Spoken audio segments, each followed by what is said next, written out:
January is typically the dumping ground for films. Sometimes you have some gems, but most of the time there's just a bunch of turds. Well, we have The Upside, which stars Bryan Cranston and Kevin Hart. And it's based on a true story, which is then based off of a French movie. So which category does it fit in? Is it a gem or is it a turd? Oh, gosh, you know, I did this whole getup for the thumbnail, and it is just way too hot. Oh, that's so much better.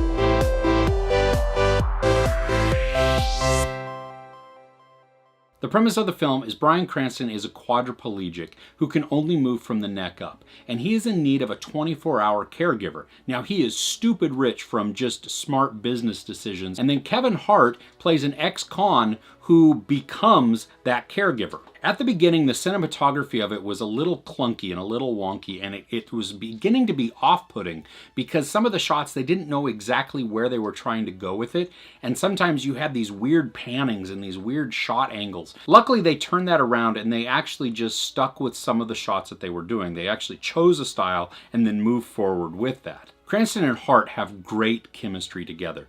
Now, I'm not a huge Kevin Hart fan, but in this, he really sold me. I mean, I loved him in this. His range of being able to show just dramatic elements, but also bring in the comedy as well. I mean, there are laugh out loud moments that are just, I mean, they're absolutely hysterical. There's one scene that involves a catheter, and you may have seen pieces of it from the trailer, but this is a different scene, and it is, I mean, we couldn't hear all of the dialogue because everybody in the theater was laughing out loud so much. I loved how Cranston and Hart worked together in this. Now, I said already that their chemistry was really good together. They both brought some really good aspects to the film. You might want to compare The Upside with You Before Me, where you're thinking that, well, here's a quadriplegic who has a caregiver, and now it's just going to spiral down, down, down, and he's going to want to kill himself, or, you know, just it's not going to end well. And the story actually has a happy ending, and I really enjoyed that. But more so, Bryan Cranston is not just this angry person all the time. I mean, he's sad and he's dealing with hurt, but he's not just this depressing character. So he is fun to watch, and the way that he interacts with Kevin Hart and how he opens up with the character, I think is really great. Did I say You Before Me? I meant Me Before You. It's the film with Emilia Clarke.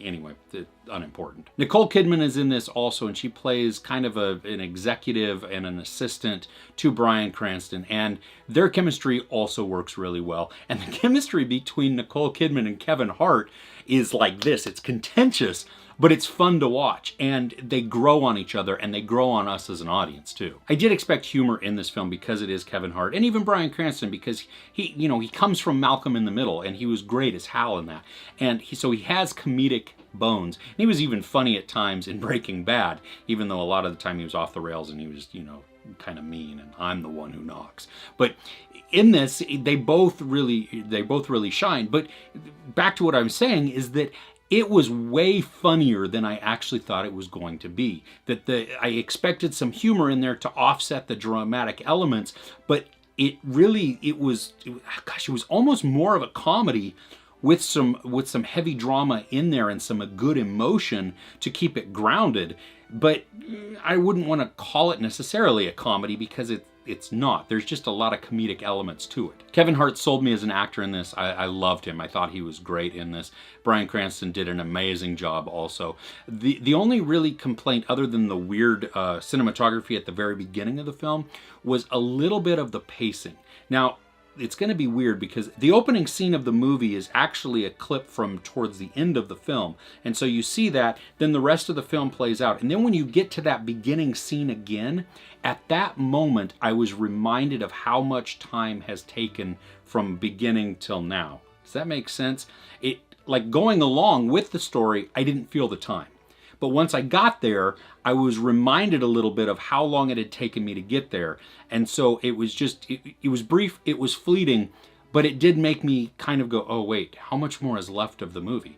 Now luckily they don't belabor the point, and they wrap up the film in a good and concise way. I mean, it's efficient the way that they do it. It doesn't feel rushed, it does feel natural, and it is a good ending to the story.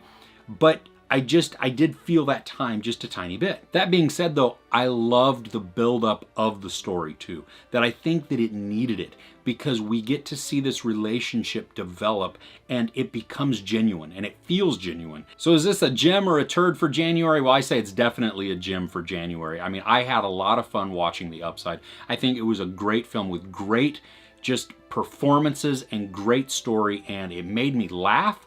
And it made me kind of, not quite tear up, but I was definitely, I mean, my heart was there. There's no real sex or nudity. There is profanity, but there isn't any violence. I give The Upside 4.5 out of 5 couches. What movie are you looking forward to most in 2019? I'd love to know in the comments below. If you enjoyed this review, please give it a like. Also, don't forget to share and subscribe. I'm Chris. This is Movies and Munchies. Thanks for couching with me.